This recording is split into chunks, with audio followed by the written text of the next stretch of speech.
Consider the lowly comma, among the puniest of punctuation. Just a little curvy mark down there, not much to look at. So, what's the difference between these two phrases? Let's eat, Granny, and let's eat Granny. Yeah, it's basically the difference between life and death.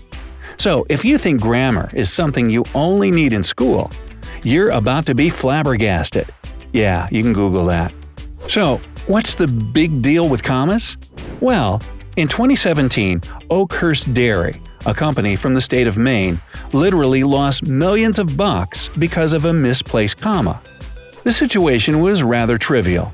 Truck drivers working for the company claimed they were owed overtime payment, while the company itself disagreed. Both sides appealed to the state labor laws, which said anyone who worked more than 40 hours a week was entitled to 1.5 times their usual pay rate. That is, with some exceptions, which were exactly why the argument began in the first place. You see, according to the law, the exemptions were the following, and it's a direct quote. The canning, processing, preserving, freezing, drying, marketing, storing, packing for shipment or distribution of 1. Agricultural produce, 2. Meat and fish produce, and 3. Perishable foods. Dairy products are absolutely considered perishable foods. Okay, that means truck drivers are exempt from the overtime pay, doesn't it, since they distribute such foods? Well, it's not that simple. Take a closer look at the first sentence.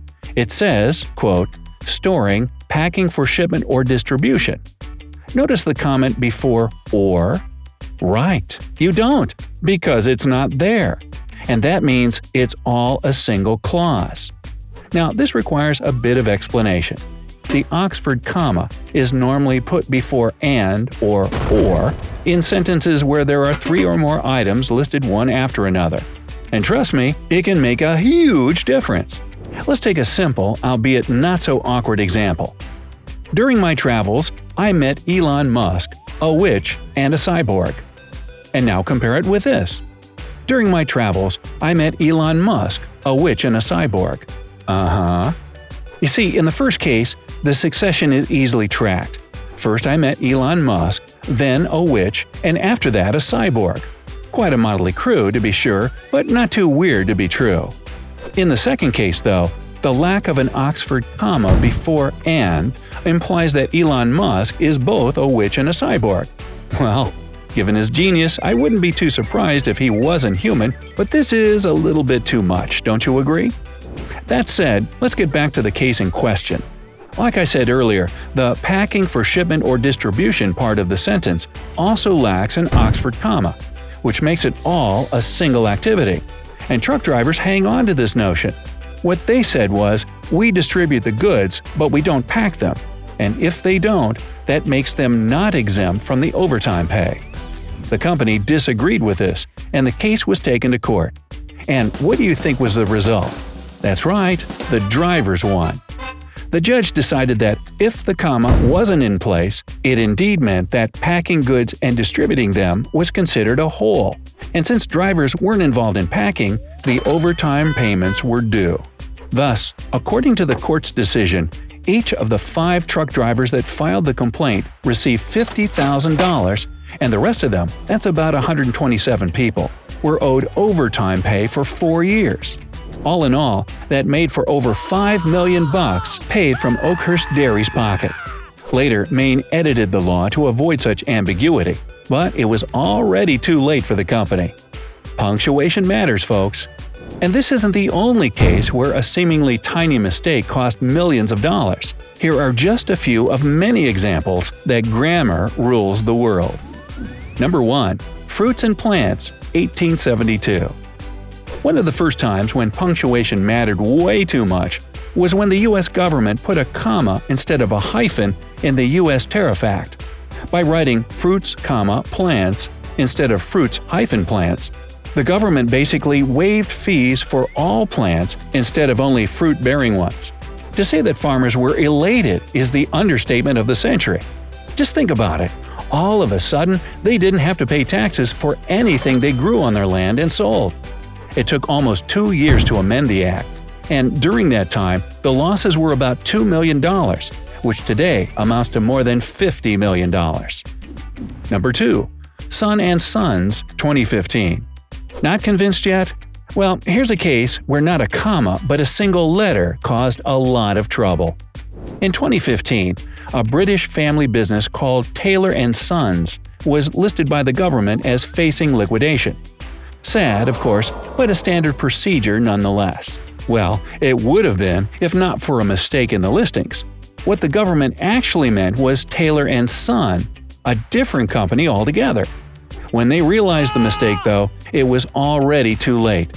A century-old company with no financial troubles went bankrupt overnight. That wasn't the end of it, however, because later Taylor & Sons took the British government to court and won the case, earning £9 million as compensation. And justice was served. Number 3. The most expensive typo in history, 1962. This grand title goes to a small error in the guidance system of Mariner 1, a probe made by NASA to collect data from Venus. The typo was so tiny that it's no real surprise no one noticed it at first. The thing is, the algorithm lacked a hyphen. But no matter how small, every symbol counts when precise technology is at stake. This case was no exception. In 1962, the missing hyphen sent the rocket bearing the probe off course and onto a dramatic crash in the Atlantic Ocean. By today's terms, the cost of this mistake in algorithm was about $150 million, but the reputational damage was infinitely larger. NASA lost a huge amount of trust, and the world only saw pictures of Venus much later. Ah, that public opinion, so volatile. Number 4. Exotic Travels Gone Rogue, 1988. Yellow Pages was really useful back in the pre-internet era, but it seems it was equally nasty in some aspects. In 1988, a travel agency from California decided to list its exotic travel packages in the directory as an advertisement. What do you think could have been the worst-case scenario involving a typo? If you guessed that it was in the word exotic, you would be right. Yellow Pages printed it as erotic travels. Definitely not the kind I'd call for openly. And the agency's clientele thought the same. It lost 80% of its clients when Yellow Pages refused to correct the mistake. It was perhaps the most expensive prank in the directory's history, though. The travel agency went on to sue it for gross misconduct and won $10 million. I hope it managed to bring back the exotic travel package after that. Although these days, well, never mind. Number 5. The Missing P, 2007. Boy, does this remind me of a joke in middle school. Anyway, let's get back to the typos. When you misspell someone's name, it can be awkward, but when you misspell a name that can cost you $500,000, it's downright frustrating. An unfortunate seller on eBay learned this lesson the hard way. He put a bottle of 1852 Alsop's Arctic Ale on sale, a valuable antique. However, he made a typo and listed it as Alsop's Arctic Ale with only one P, leaving it largely unnoticed by connoisseurs. As a result, one bidder bought it from him for $304 and immediately posted it back on eBay, this time with no mistakes. After over 150 bids, the bottle was sold for just over $500,000. Jackpot! Or should I say beer pot. So, have you ever made a grammar mistake that made you pay for it? Share your embarrassing stories down in the comments. Don't forget to give this video a like, share it with your grammatically inaccurate friends. Let's learn from them together.